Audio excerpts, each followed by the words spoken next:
So what we're going to do is create a series of really short videos that are designed to do three things. One, create a general sense of awareness about like what have we talked about, like what is this project? Two, be able to give a sense of how do we understand exactly what we've been talking about, how is it sort of played out in our dialogues? And then finally, what does the engagement piece look like as far as filling out what is ultimately our goal, making sure that we can kind of fill out the form that really speaks to your plan.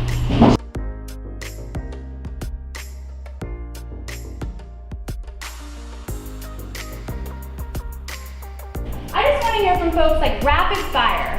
When we think of project-based learning, goodness, what comes to mind? Words, phrases, ideas. Group activities. Group activities. Service learning. Service learning. Learning by doing. Learning by doing. Like a sequence of activities around a particular theme. A sequence of activities around a particular theme. Right. And in project-based learning, really the project sort of becomes a little bit secondary versus the process, really moving and learning through the work that we're doing. So when we're looking at the definition of project-based learning, we're really looking at a teaching method in which learners gain specific knowledge and skills by working for an extended period of time, right? To investigate and respond to an authentic, engaging, and complex question or problem or challenge. So we want to kind of start there. That project-based learning is an approach to the work. It's not the work. Well, this really is a framework that shows the 7 essential project design elements that can happen in a PBL project, right? And so we're going to spend a little time going through these. And these 7 elements are really just kind of a way to guide the work that you're doing. Think about, am I building this into my design of my project this summer? So we're going to start off with challenging problem or question. This challenging problem or question really communicates what's the purpose of our project. We want to make sure that this question is relevant to young people. And I think it's important that we understand that this isn't, not only is it where they start, it's why they start. This is the why that they're going to want to do anything. Sustained inquiry. So I'm starting with this question, that's this open question, might seem really, really big, and as I start to dig into the research, that might give me other questions. Right? And this might be my starting point, but as I start to research and explore, I'm going to move a little bit, and young people are going to be driving that. So authenticity, and I heard that word before, really it being an authentic question. And here again, we're not just talking about authenticity in terms of does it matter to young people, but also is your question answering a real world need? Reflection. And when we're talking about reflection in terms of project-based learning, we're talking about my personal reflection, like my content knowledge. I understand this and I can now apply it. We're also talking about how have I grown? And then also for us, is this actually working, right? Is this project moving along? All right, critique and revision, right? So this is a huge part of this process, that young people are giving and receiving feedback from each other. Right? Along with adults. But in order to make this really work, in order to know like what are the expectations, we have to build that skill with young people. Public product. I've just spent 6 weeks in this program working towards this final, whatever it might be. It might be a showcase, it might be a policy brief.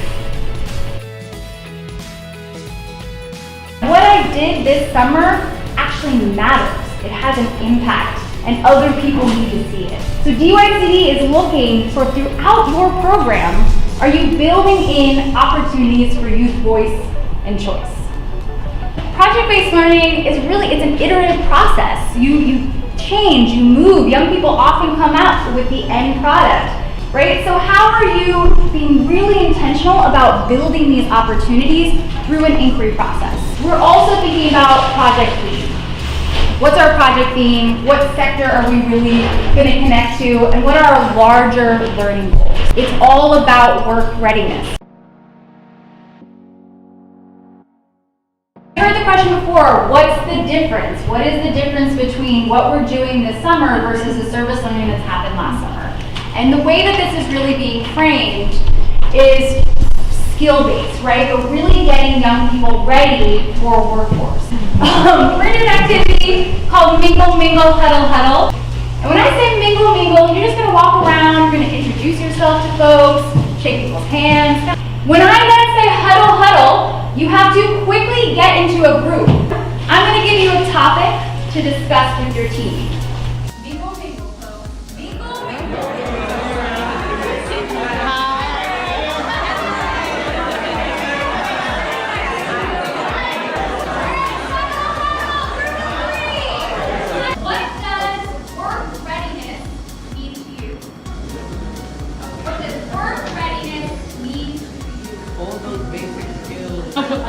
Not being tardy, like time management.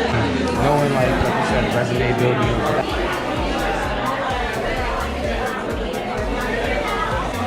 Can I hear from a couple groups?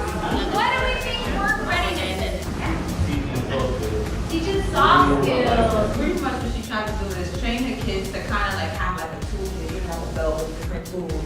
So whatever situation they may be, but that situation, if they need, you know, use the communication skills tool, they'll dig in that. Teaching young people how to advocate for themselves. They already have skills, and these skills are transferable, right, from school, work, and life, and then making sure that the situations or the experiences that they have can be simulated and make sure that they're real. We just gotta make sure that we give them the real, so that when they go out there, we're not setting up to fail.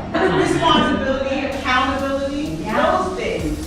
So we try to incorporate all of that and to get them prepared for the next level. Awesome. So this new iteration of really bringing in project-based learning is to prepare that age group to really move into the workforce, right? What do they need in order to be successful? One of the things that we want to be really clear, like our ultimate goal in this, at a really high level, is that by the end of the day tomorrow, we will know that we've been successful if you feel like you can fill out that form, because that's our objective. And let you walk out with what you've been doing, right? Because we know we've been doing this work, so we're going to acknowledge that, but then we make it match up so it can kind of fit and connect all the dots in that form. Yeah, our plan is to make sure that you're really clear about what those indicators are and how do you make your programs and your projects kind of speak to it.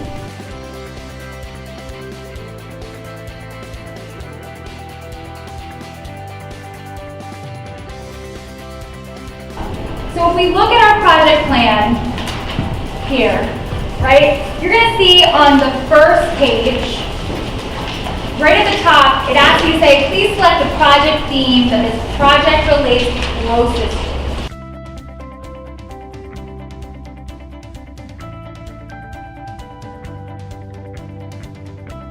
I just want to, in case anybody's wondering, you can have multiple Yep. themes. Okay. You Multiple just need to submit multiple plans. All due on May 24th.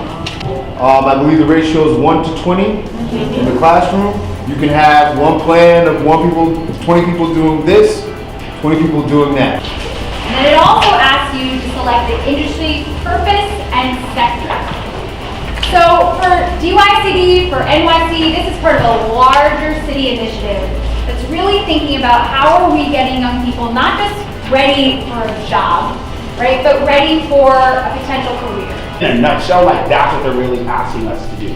You're really asking everybody to be really intentional about do the great things that you know to do, but marry it with workforce skills and be intentional about that and make sure that's highlighted in your plan. Because ultimately, there it is. As we're going, that end product is a marrying of everything that you're doing to workforce skills.